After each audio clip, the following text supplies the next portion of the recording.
Idris lived in a small, small world. A world where fences grew from the dirt and where shadows ruled.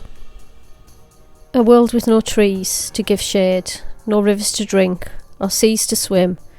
A world full of people, but where everyone was alone. Until one day a wisp flew in on the evening wind. Dust rose up in swarms around it. Feet trampled it into the dirt. Nobody noticed it. Nobody except Idris. Idris gently the wisp from the ground. He softly away the dust and the dirt and the footprints. And that was when he felt it, the smallest whisper of want.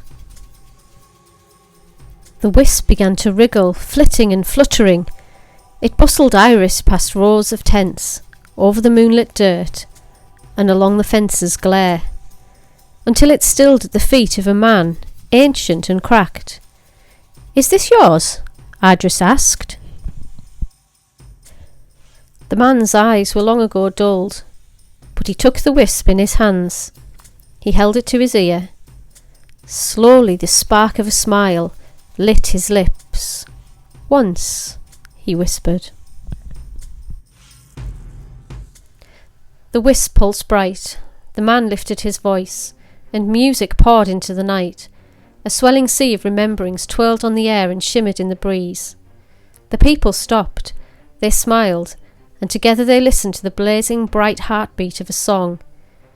And when the man's voice quietened, there was just the hint of a hum in his step, and a bright in his eyes where the dullness no longer settled.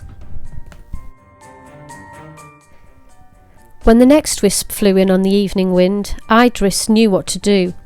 He let himself be bustled past and over and along until the wisp found who it was seeking.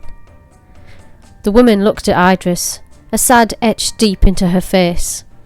She held the wisp to her ear. A light flickered softly in her eyes.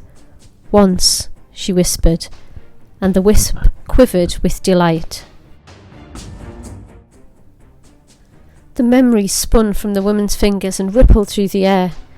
A forest blossomed from the dirt and pulled free a storm. The people stopped. They smiled, and together they watched as a thunder of colours rained down from the sky. And when the woman's fingers stilled, there was just a splash of happy in her words, and the sad on her face was not as deep as before. More days passed, and more wisps flew in on the evening wind. Onces were whispered, and rememberings released. Idris tasted the pull of the moonlight, and explored the soft scent of new knowings. He felt the rumbles of the earth and the tremble of stories from 1,000 kingdoms.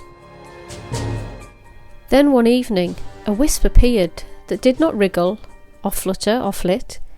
Instead, it settled at Idris's feet, and Idris wondered, was this wisp meant for him? He waited and waited, but no memories appeared. Idris had lived his whole life in this small, small world.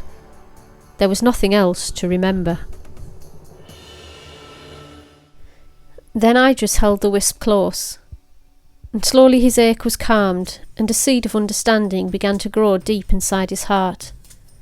For Idris's wisp wasn't a memory, it was a promise. Idris felt his feet begin to move and his arms begin to shake. He danced free his promise, sending it shooting from the stars and bright soaking the dirt. The people stopped. They smiled, and together they felt the promise of a dream. Idris lifted his hands and let his wisp catch on the wind. He watched it wing higher and higher, flying over the fences to where people had forgotten how to welcome Widefield. It splashed in the rivers and danced in the trees. It carried with it, in the heartbeat of a song and the colours of rain, the scent of new knowings and the tremble of stories from 1,000 kingdoms. The promise grew stronger with each person it touched. "Soon," it whispered. "Someday."